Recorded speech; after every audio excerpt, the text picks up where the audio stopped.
These are the stories we share around the dinner table, tell in front of the campfire, and listen to on our porch.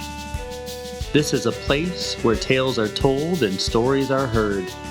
Grab your tea, your cocoa, your whiskey, your wine. Welcome to the Storyteller's Porch with your host, Jill Davis.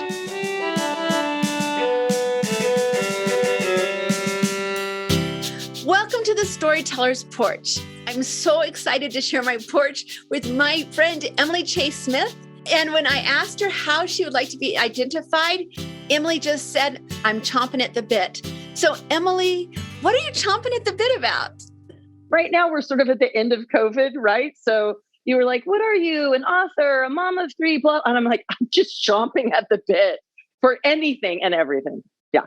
And this is exactly why I invited you to the porch, Emily, because you have this life of adventure that I really admire. And I will be just audience as Emily and I are talking. We have been friends for a long time, and she and I live in different states. We rarely see each other, but we've been friends. And she has these incredible adventures, and she always has an interesting way of presenting her adventures to me. So I invited her here to share that. And Emily, I'd like to know where you are supposed to be. We're in June of 2021. So we're just at the tail end of COVID as we're recording this. And I say tail end of COVID, that's for us. And we don't know if it's going to start back up or not, but we've got a lot of people vaccinated. We're reducing the mask usage. And where were you supposed to be this week?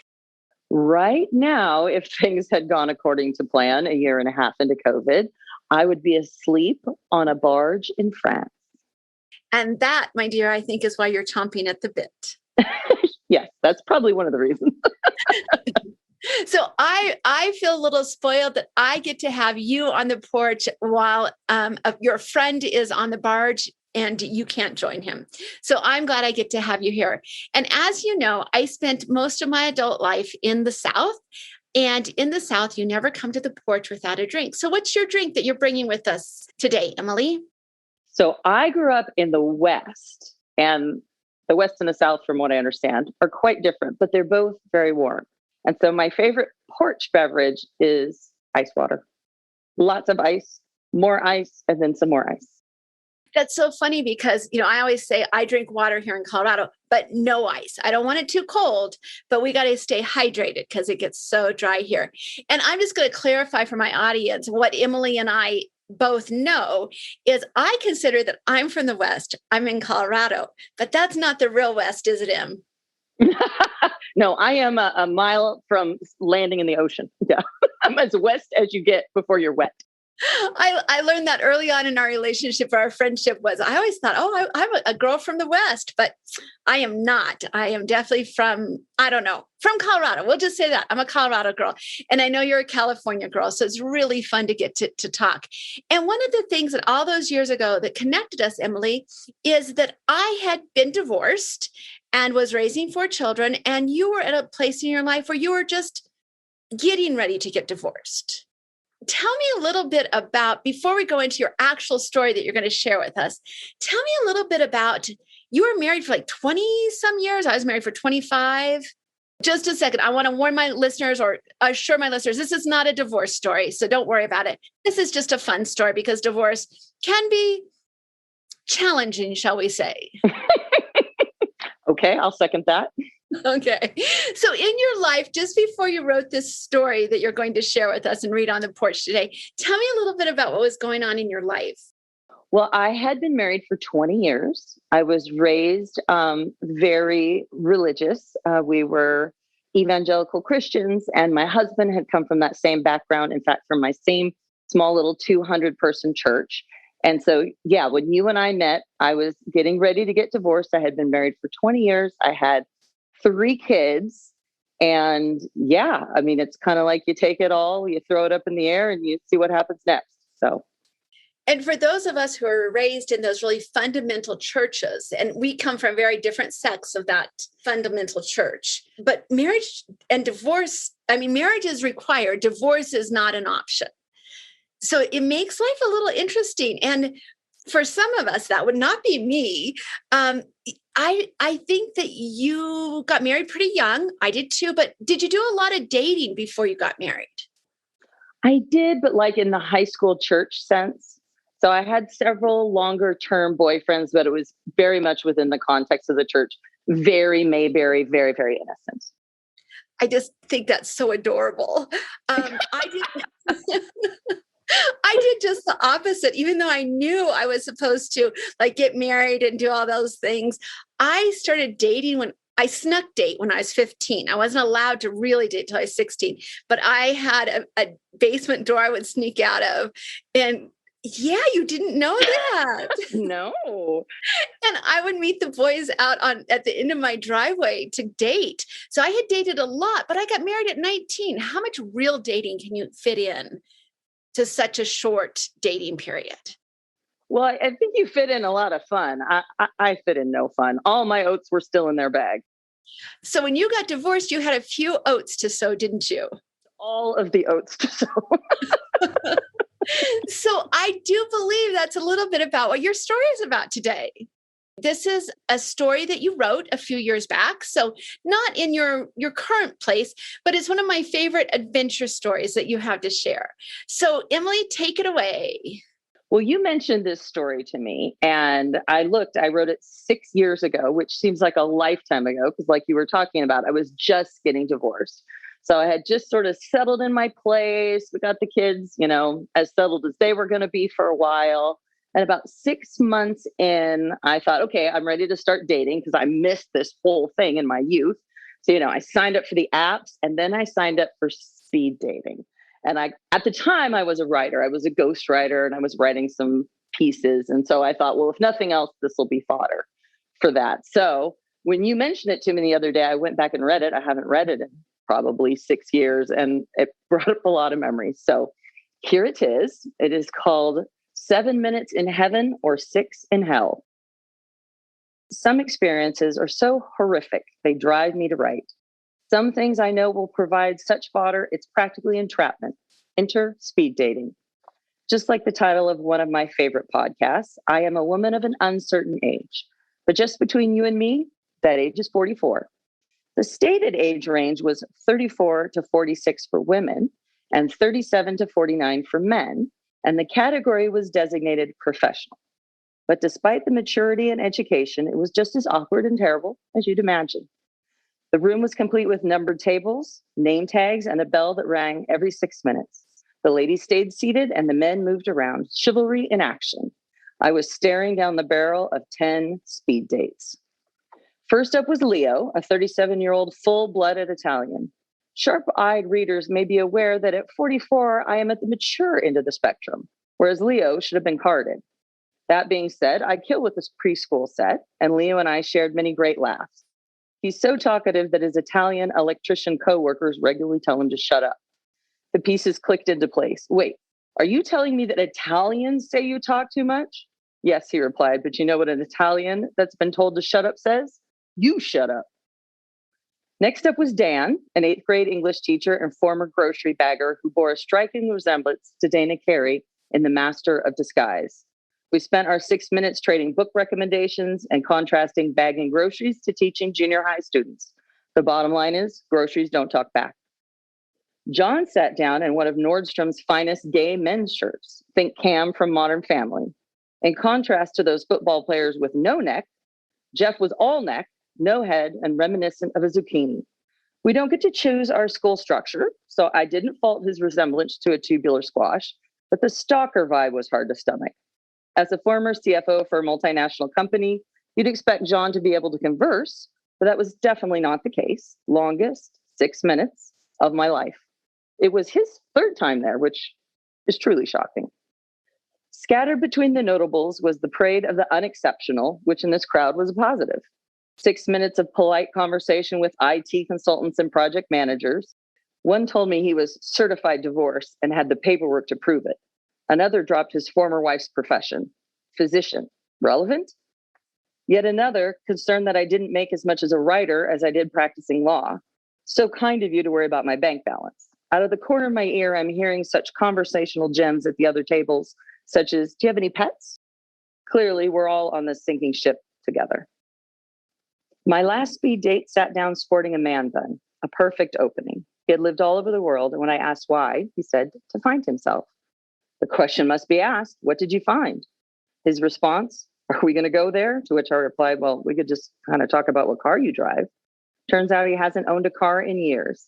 He teaches firewalking in Goa, India, and works for a nonprofit in DC. Fascinating. This guy could not be more out of place in Orange County, home of Bravo's original Housewives franchise. At the end of the rounds, you turn in a paper with a list of the men's names and yes or no thanks circled. I noticed the lack of hell no, but I let it slide.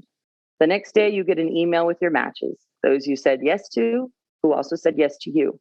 You also get the email addresses of those you said no to, but said yes to you. And I quote, in case you're on the fence about choosing them or not.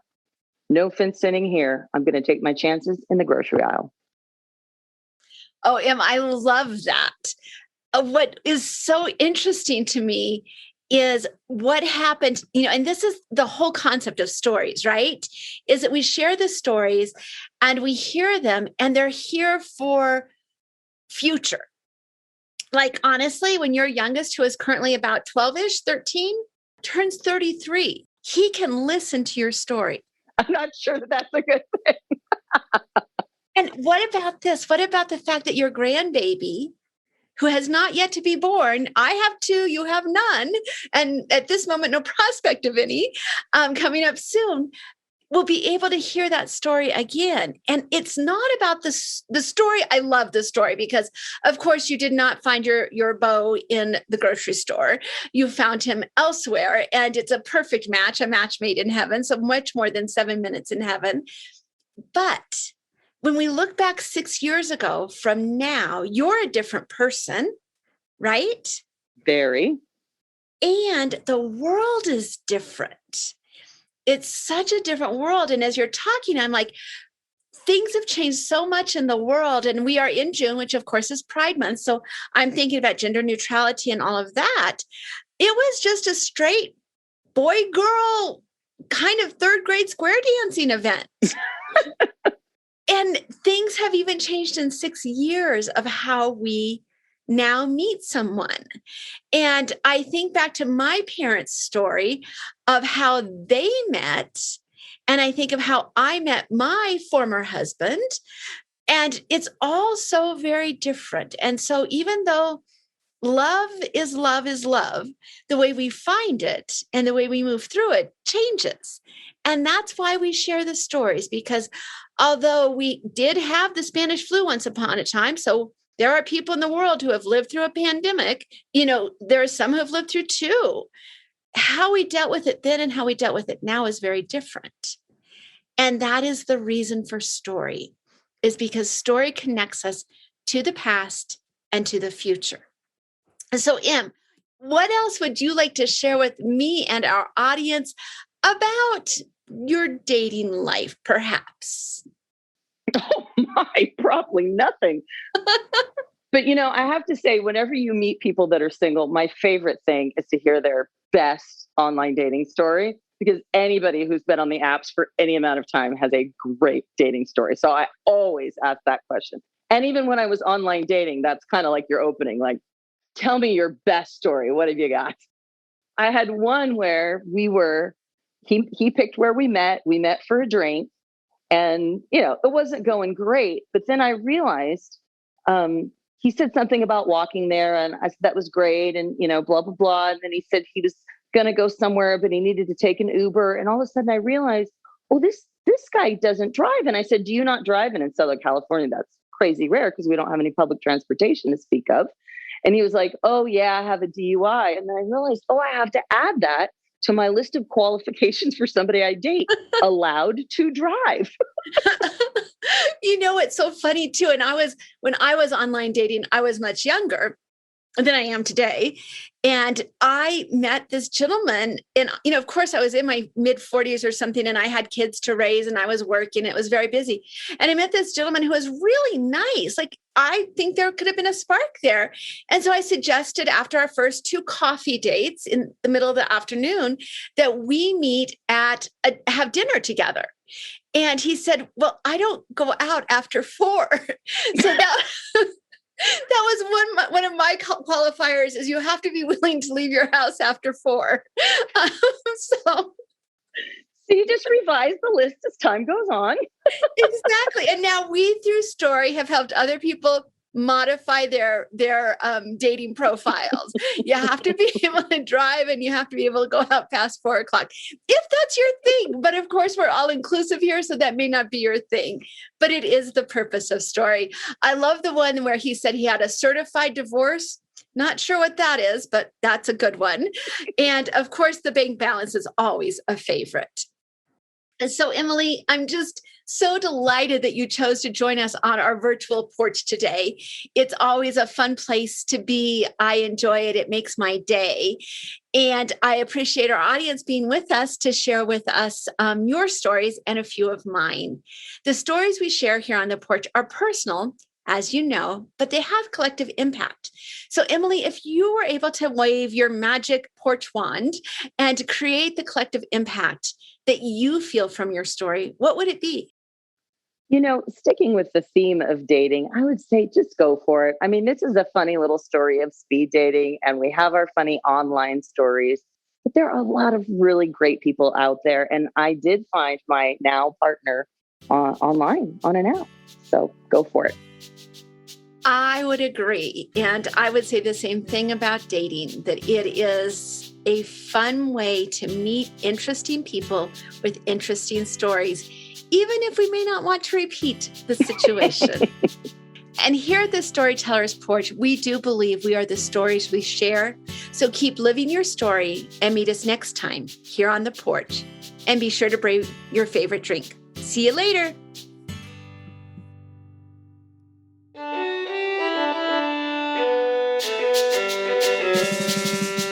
To learn more about our storytellers and our host, Jill Davis, you can find their bios and their social media links at thestorytellersporch.com. To make sure you hear every story with us on the porch, follow us on Apple Podcast, Spotify, Google Podcast, Stitcher, and wherever you hear your favorite shows. We'll see you next time here on the porch, where I'll be drinking some iced coffee and cream. What drink will you bring?